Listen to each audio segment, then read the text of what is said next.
How's it going, friends and wrestling fans? It's been a little bit, but I am Captain Solomon, and y'all are awesome. Now listen, I apologize for the last few weeks. I haven't been doing the Raw and SmackDown review as I had been.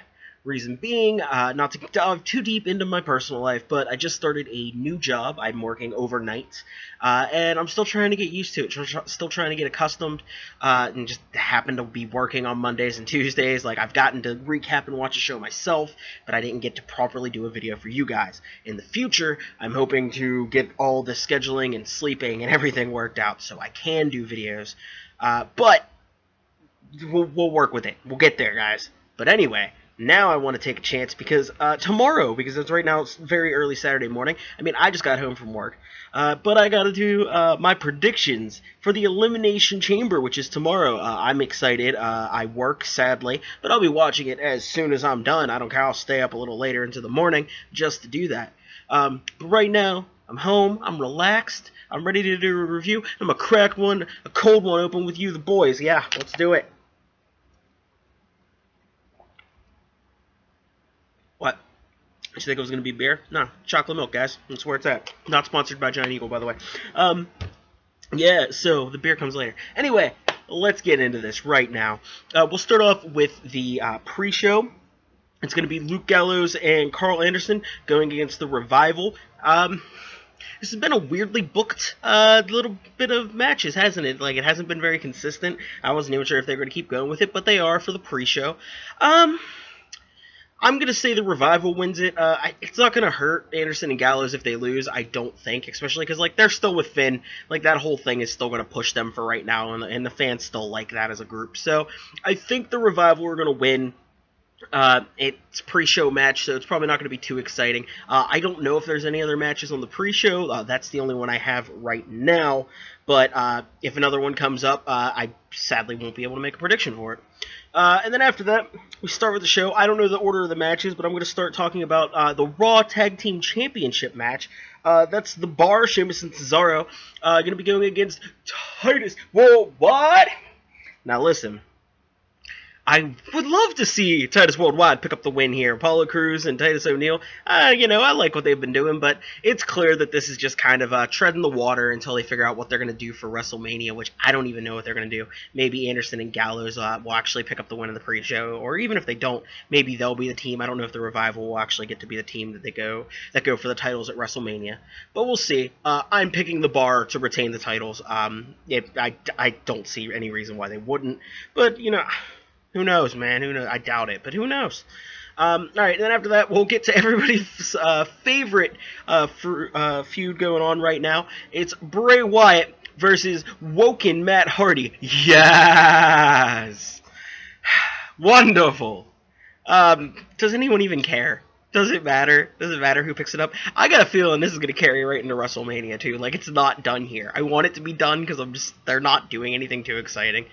But it's probably gonna keep going, because why not? It's gonna be Matt Hardy. There's rumor that they filmed at the compound.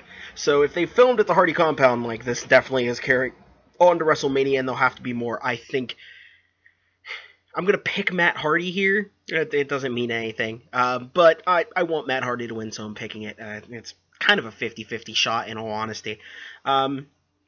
After that, we've got Asuka versus Nia Jax. If Nia Jax can win the match, she will be added, it'll become a triple threat, so they say, for the women's title at WrestleMania. I've got a feeling Asuka is going to jump ship, and challenge Charlotte for the SmackDown title. I don't think she loses to Nia, because that would be bad. This could become a no contest in some way, shape, or form. I don't know how they'd do it, but it very well could become a no contest, double count out, anything like that. That way, like, technically Asuka has not been beaten, blah, blah, blah, and that would, like, allow Nia to be the next in line to challenge at WrestleMania. More into that in a bit, but I got a feeling she's going to be challenging her best friend. Most likely, anyway. So yeah, I think I'm going to pick Asuka just for the sake of safety, but don't be surprised if it goes to some weird no contest or something like that, because it's totally possible. All right, the next match we're going to talk about is the Women's Elimination Chamber. In the Women's Elimination Chamber, we have Alexa Bliss defending her title. She will be going against Sasha Banks, Bayley, Mickie James, Mandy Rose, and Sonya Deville. I don't see, and like obviously Mandy Rose, Mickie James, Sonya Deville are kind of filler. I don't think there's a chance in hell that they win the belt. Sorry to say. Even though I like Mickie James. I'm gonna pick Alexa Bliss because I do believe that Nia is gonna be challenging her at WrestleMania and Asuka is gonna go face Charlotte. However, they could do like a weird curve. I could see Bayley surprisingly winning the title, and Sasha turning on her. You know what I mean? That could be something that happens to paint that story, and maybe Nia just doesn't end up in the scene at WrestleMania. It's very possible. I'm still gonna pick Bliss. I mean, they haven't had her defend the title a lot. She might lose it at Mania, but I don't think she's losing it here. So my personal pick is Alexa Bliss. But I mean, I could see other people saying maybe Sasha or Bayley get the win in the chamber, and then they'd have an argument, I would say. And then lastly, this more Elimination Chamber than ever men's Elimination Chamber match, which is going to have 7 contestants instead of 6, meaning that 3 are going to be starting. You have the winner is going to be facing Brock Lesnar at WrestleMania for the Universal Championship. And in this chamber, you have John Cena, Braun Strowman, Elias, Roman Reigns, The Miz, Finn Balor, and Seth Rollins. Now, I think that the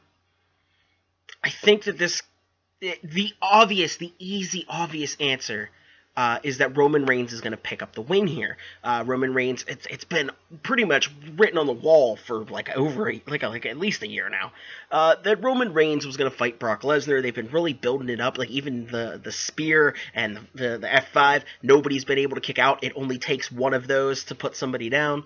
They've been doing that a lot lately, but there's a chance that they do something with Seth Rollins, and that's what I'm wondering. I don't think it's going to be him. I kind of want it to be because I love Seth Rollins, but I don't think it's going to be him.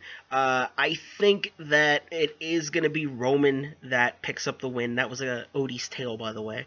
I do think that it's going to be Roman Reigns that picks up the win. I'm still very curious how somebody's going to eliminate Braun Strowman. That's the one thing I'm trying to figure out. But beyond that, yeah, it's probably going to be Roman. Roman's going to go on to face Lesnar. I expect Seth will feud with him very shortly after. I think it's coming, which should be a very entertaining feud. And I'm fine with Roman getting his time. I'm well past the being part of the group that hates Roman. He's worked. He's gotten a lot better in the ring over the past couple years. He's on it. Honestly, he's earned it. It's fair. It's his time. But yeah, so that's going to be Elimination Chamber. That's all I've got for this review video. First time in a long time I've done one of these videos in under 10 minutes, so how about that? Anyway, if you agree or disagree, well, let me know in the comments below. Go down there, tell me your opinions on who you think's going to win. Do you think that Asuka will go over to SmackDown? Do you think the whole Ronda Rousey signing that is supposed to happen at this pay-per-view as well, there's going to be some sort of weird shift in play, and maybe she'll suddenly actually sign for SmackDown instead of Raw? I mean, I doubt that. I think she's too money to be on SmackDown, but who knows? So yeah, comment, subscribe to the channel, all that good stuff. Guys, again, as I said, you guys are all super awesome. I'm Captain Solomon, and enjoy the pay-per-view for me in live time, and I'll talk to you guys soon.